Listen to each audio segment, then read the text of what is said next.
Good evening, all of you. I greet all of you in this channel.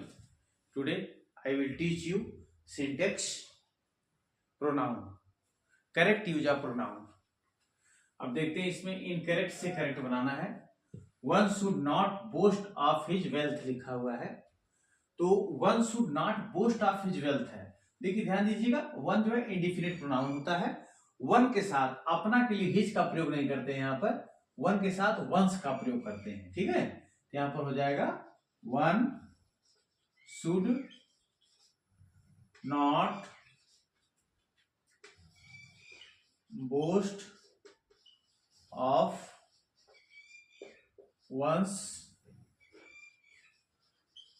Wealth. Okay, one के साथ अपना के लिए one's लगता है. One must do his duty, यहां भी हिज शब्द गलत है, यहां पर लिखेंगे वन मस्ट डू. हिज है तो वंस हो जाएगा, ONE वन अपोस्ट्रोफी एस लग जाएगा इस तरीके से. ठीक है, अब उसके बाद देमसेल्व्स और रिस्पॉन्सिबल लिखा हुआ है. इस सब्जेक्ट के रूप में रिफ्लेक्सिव प्रोनाउन का प्रयोग नहीं करते हैं, तो यहाँ पर सब्जेक्ट के रूप में नॉमिनेटिव केस के रूप में होगा, यहाँ पर हम लिखेंगे दे. ठीक है, सब्जेक्ट रूप में ये जो है देमसेल्व्स जो प्रयोग हुआ है, ये क्या है? ये reflexive pronoun. Reflexive pronoun is not use as a subject. Subject के रूप में जो है इस तरीके से सब्जेक्ट के रूप में ये होगा, नॉमिनेटिव केस में दे हो जाएगा. They are responsible. ओके, एक है सोहन एंड माई सेल्फ और प्रेजेंट. अब ध्यान देना है, माई सेल्फ लिखा हुआ है 2 3 1. ठीक है, 3 1. अब यहां पे देखिए सब्जेक्ट के रूप में माई सेल्फ लिखा है, माई सेल्फ नहीं लगेगा, सब्जेक्ट के रूप में नॉमिनेटिव में आई लग जाएगा. क्या हो जाएगा? Sohan and I are present. Sohan and I are present. 2 3 1, यहां पर फार्मूला लग गया, Sohan and I are present हो जाएगा. Yourself are responsible. Yourself लगा हुआ है, ये जो है रिफ्लेक्सिव प्रोनाउन है, तो यहां पर हो जाएगा यू सब्जेक्ट ग्रुप में. You are responsible. ठीक है, be kind to them who are poor. यहां देम की जगह दोज हो जाएगा. ठीक है, be kind to those who are poor. इस तरीके से है, be kind to those who are poor, them की जगह दोज हो जाएगा. I you and he went to Delhi. यहां पर देखिए जब दो या दो से अधिक प्रोनाउन एक साथ हो तो वहां पे एक फार्मूला होता है 2 3 1, इस फार्मूले को बोलते हैं. यानी प्रोनाउन का क्रम हमें इस तरह से लिखना चाहिए, जैसे 2 का मतलब होता है सेकंड पर्सन और 3 का मतलब थर्ड पर्सन. 2 3 1.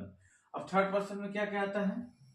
जैसे ही आ सकता है, सी, इट, दे, ये प्रोनाउन में है. कोई नाउन भी हो सकता है यहाँ पर. ठीक है, ये हो गया. अब फर्स्ट पर्सन में क्या होता है? आई होता है. ठीक है, अगर प्लूरल है तो वी भी हो जाएगा. तो 2 3 1 का मतलब यही होता है, you second person, third person, उसका फर्स्ट पर्सन, आई अभी. तो याद रखना, हमें इस फार्मूले के तहत हमें काम करना है. 2 3 1 फार्मूले का प्रोनाउन का क्रम का याद रख लेना है. पहले सेकंड पर्सन, फिर थर्ड पर्सन, फिर फर्स्ट पर्सन. ठीक है, अब देखिए I you and he went to Delhi है, तो इसमें पहला है 1 2 3 फार्मूला लगा है, नहीं लेकिन नहीं लगेगा 2 3 1. तो सेकंड पर्सन पहले लगेगा you, he and I. You, he and I went to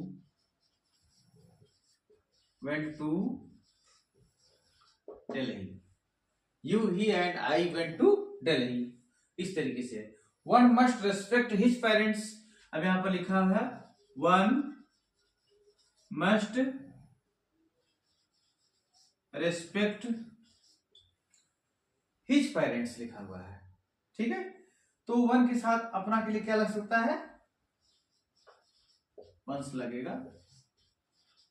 once parents, one के साथ अपना के लिए वंस लगता है, तो इस तरीके से जो है ये हो जाएगा। देखिए इसमें I hope you will excuse me leaving early, ध्यान दीजिएगा, I hope you will excuse me leaving. अब यहाँ पर देखिए लीविंग जो है नॉन फाइनाइट वर्ब है, ये लीविंग जो है जिरंड है, और जिरंड के पहले जो प्रोनाउन होता है वो पजेसिव केस में होता है। किस केस में होता है?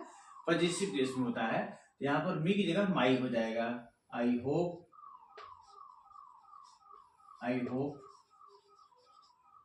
you will excuse me, I hope you will excuse me। अब मी की जगह क्या हो जाएगा? माई, लीविंग अर्ली, ठीक है। यहाँ पर माई शब्द का इस्तेमाल किया जाएगा, जिरंड के पहले जो है ये जो है पजेसिव केस में जाता है, ठीक है। It is me who is in love with you, it is me लिखा हुआ है, यहाँ पर देखिए इट इज के साथ जो प्रोनाउन होता है नॉमिनेटिव केस में होता है, ठीक है। तो इट इज आई हो जाएगा, it is I who is in love with you, ये तरीका है। I am not as tall as him लिखा हुआ है, यहां पर देखिए तो हो जाएगा I am not so tall as he. अब जैसे निगेटिव वर्ड है तो यहाँ पर सो एज का प्रयोग कर दीजिए, और यहाँ पर जो प्रोनाउन है वो नॉमिनेटिव केस में लिखिए, ठीक है। तो I am not so tall as, as और सो एज लगता है, जहां निगेटिव बातें होती हैं वहां पर सो एज का प्रयोग करना चाहिए, और ये जो प्रोनाउन होता है नॉमिनेटिव केस में लिखना चाहिए, ठीक है। यस, हिम नहीं लगेगा। इट इज इम्पॉसिबल तो हो जाएगा it is impossible for one to be so clean in his habits. One के साथ हिज नहीं लगेगा, वंस लगेगा, मैंने इसके पहले भी बता चुका हूं। तो हो जाएगा it is impossible, it is impossible for one to be so clean in one's habits, ठीक है, इस तरीके से है। अब फिर है both the friends are deeply attached to one another। यहां पर देखिए जब दो लोगों की बात होती है तो वहां पर हमें each other का प्रयोग करना चाहिए।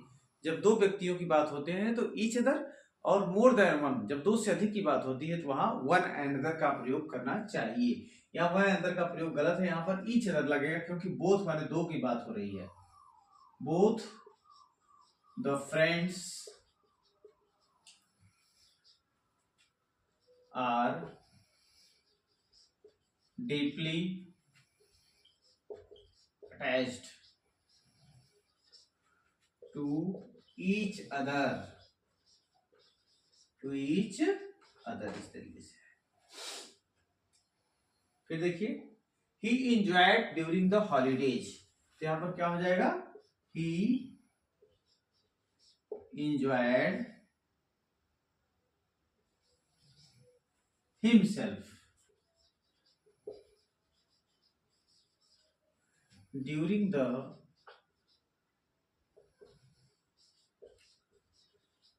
द हॉलीडेज, ठीक है, इस तरीके से है। अब देखिए यहां पर इंजॉय जो शब्द है, इंजॉय के साथ रिफ्लेक्सिव प्रोनाउन का प्रयोग होता है। जैसे ही का रिफ्लेक्सिव प्रोनाउन हिमसेल्फ होता है तो इंजॉय के साथ ये जरूरी होता है रिफ्लेक्सिव प्रोनाउन का प्रयोग करना। तो ही enjoyed himself, he enjoyed himself during the holidays. तो इस तरीके से जो है इंजॉय के साथ रिफ्लेक्सिव प्रोनाउन हिमसेल्फ का प्रयोग हुआ है। तो इस तरीके से आपका हमने प्रोनाउन क्लियर करवा दिया है। आपको कल जो है आर्टिकल और उसके साथ और भी एडजेक्टिव भी कल क्लियर करवा देंगे। धीरे धीरे जो है ये रिवीजन श्रृंखला चल रही है आपकी, इसको हम फटाफट इसको कंप्लीट करा देते हैं, उसके बाद फिर और मॉडल पेपर और एक्स्ट्रा और करवाएंगे। तो बोर्ड परीक्षा की दृष्टि से बहुत फायदेमंद आप लोगों के लिए होने वाला है।